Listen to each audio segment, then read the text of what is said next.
मिनासान कोन्निचिवा।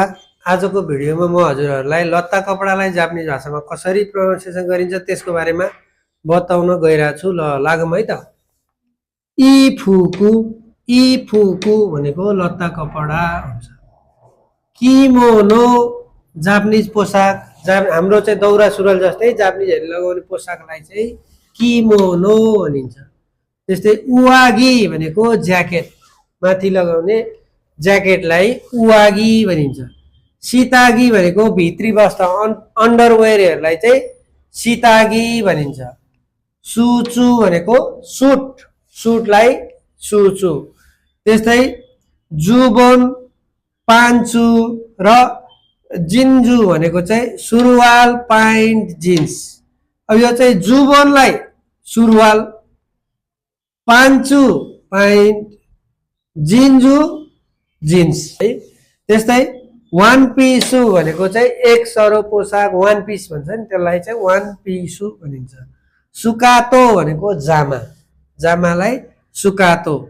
त्यस्तै बुराउसु भनेको चाहिँ चोली, बुराउसु चोली।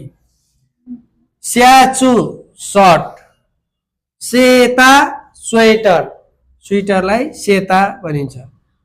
माफुरा गलबन्दी, हामीले लगाउने मफलरलाई चाहिँ माफुरा भनिन्छ।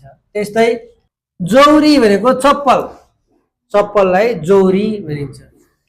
ताबी भनेको चाहिँ जुत्ता हो, जुत्तालाई ताबी भनिन्छ। उन्दोगुचु भनेको तुनावाला जुत्ता, स्पोर्ट सुजलाई चाहिँ उन्दोगुचु भनिन्छ, तुनावाला जुत्ता। बुचु भनेको चाहिँ बुट जुत्ता भयो, बुट अलि लामो खालको जुत्ता।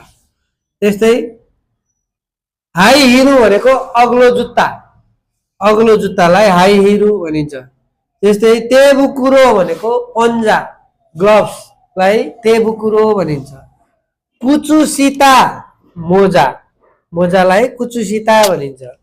त्यस्तै नेकुताई भनेको चाहिँ टाई हो, हामीले लगाउने टाईलाई नेकुताई भनिन्छ। बेरुतो भनेको चाहिँ पेटी, बेल्ट हो, बेल्टलाई बेरुतो भनिन्छ। ओबाकोतो भनेको चाहिँ लामो कोट हो, लङ कोटलाई चाहिँ ओबाकोतो भनिन्छ।